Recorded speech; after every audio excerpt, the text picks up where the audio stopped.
Assalamualaikum warahmatullahi wabarakatuh.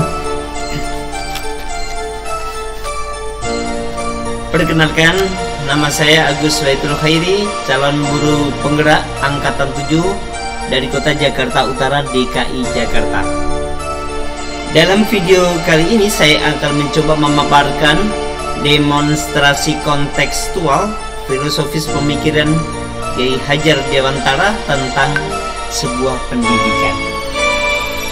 Seperti yang kita ketahui bahwa nama asli beliau adalah Raden Mas Soewardi Suryadiningrat atau lebih dikenal dengan Ki Hajar Dewantara setelah mendirikan Taman Siswa. Ki Hajar Dewantara ini juga merupakan seorang aktivis pergerakan kemerdekaan, pelopor pendidikan bagi kaum pribumi sejak zaman Belanda. Kiprahnya memajukan anak bangsa, membuat hari lahirnya dijadikan sebagai hari pendidikan nasional.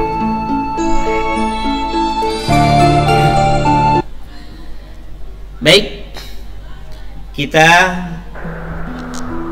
akan menyampaikan sebuah demonstrasi kontekstual tentang pemikiran beliau. Kita sama-sama ketahui bahwasanya Ki Hajar Dewantara itu memiliki banyak ide dan gagasan yang mulia untuk kemajuan pendidikan di Indonesia. Salah satu pemikiran filosofis beliau yang sangat terkenal adalah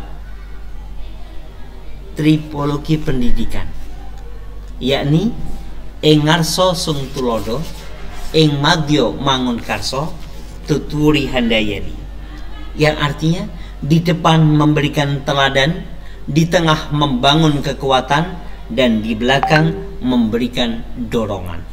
Itulah semboyan beliau yang sangat terkenal hingga saat ini.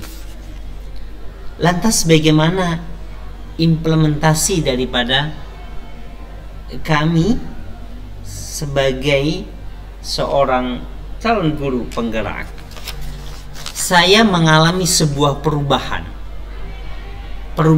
cara berpikir ketika saya baru memahami konsep beliau tentang itu, bahwa seperti yang kata tadi, engarsom sung tulodo tadi, bahwa si guru harus menjadi teladan bagi siswa, menjadi orang tua yang selalu membimbing anaknya, dan menjadi problem solver, solusi bagi permasalahan dalam setiap sumbatan pengetahuan, dan juga menjadi wacana bagi orang-orang yang ada di sekitar kita. Sesungguhnya nilai esensial yang harus tertanam pada seorang guru sebagai soko guru pendidikan di Indonesia ini adalah berpikir, berzikir, beramal, dan juga mengabdi kepada masyarakat.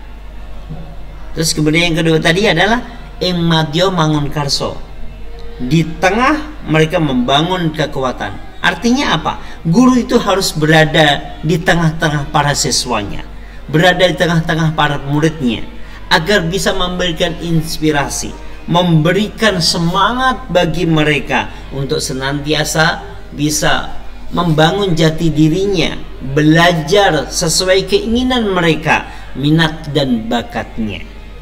Kemudian yang ketiga adalah tuturi handayani, bahwa guru itu juga harus ketika berada di belakang harus bisa memberikan motivasi, dorongan yang kuat, kekuatan yang kuat kepada sang anak agar mereka tumbuh merekah kuat, gitu kan? Karena mereka memang membutuhkan motivasi daripada para gurunya. Berikutnya adalah sebuah yang pernah disampaikan oleh Ki Hajar Dewantara adalah setiap orang menjadi guru, setiap rumah menjadi sekolah. Konsep pengajaran saya akhirnya saya rubah menjadi tantangan bagi saya. Setiap orang itu ternyata bisa menjadi guru, siapapun mereka. Berarti kalau saya berhadapan dengan murid, atau ketika mereka memberikan motivasi ke saya, memberikan masukan ke saya, itu bisa menjadi guru saya. Maka saya harus dekat-dekat dengan murid saya.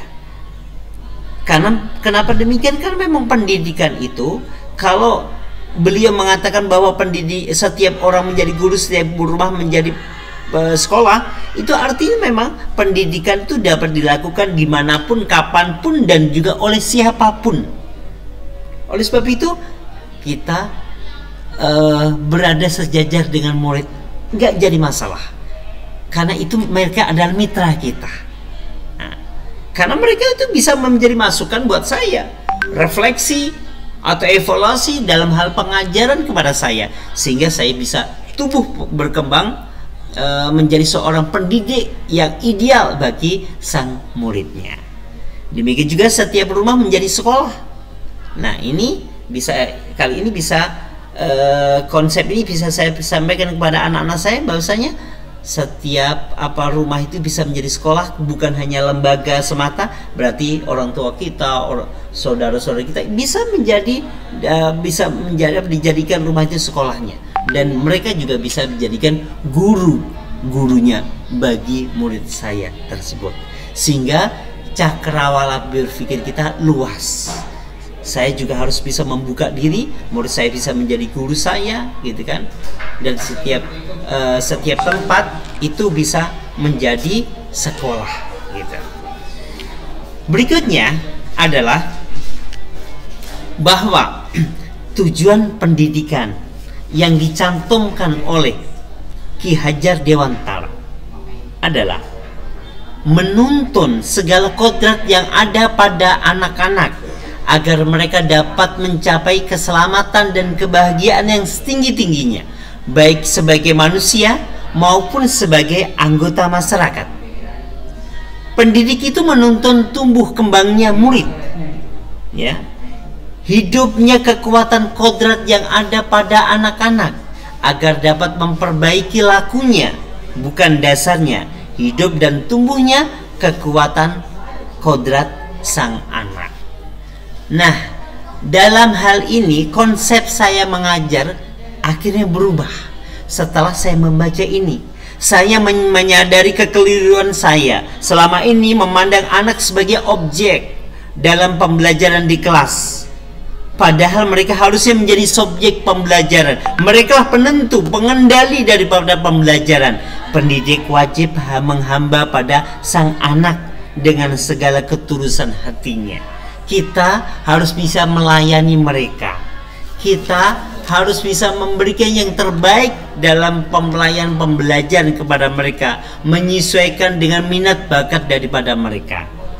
Karena sesungguhnya anak bukanlah kertas kosong, melainkan sudah tertulis, sudah ada tulisan, sudah ada minat bakat. Tugas kita tinggal menebalkannya. Itulah tantangan yang harus kami hadapi, sekaligus itulah yang harus sebagai seorang pendidik yang harus kami tunaikannya, ya. Berikutnya adalah bahwasannya dalam pembelajaran, metode yang diberikan oleh Ki Hajar Dewantara adalah metode Among atau sistem Among.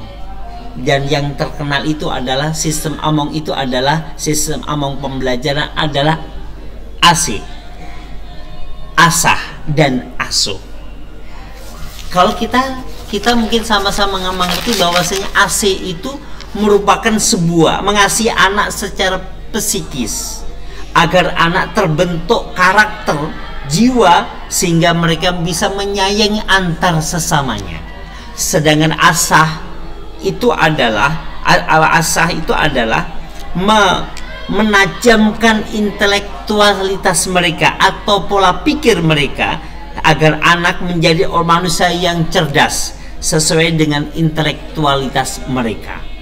Dan yang ketiga adalah asuh maksud saya adalah pemeliharaan secara fisik agar tumbuh sehat dan kuat secara jasmaninya.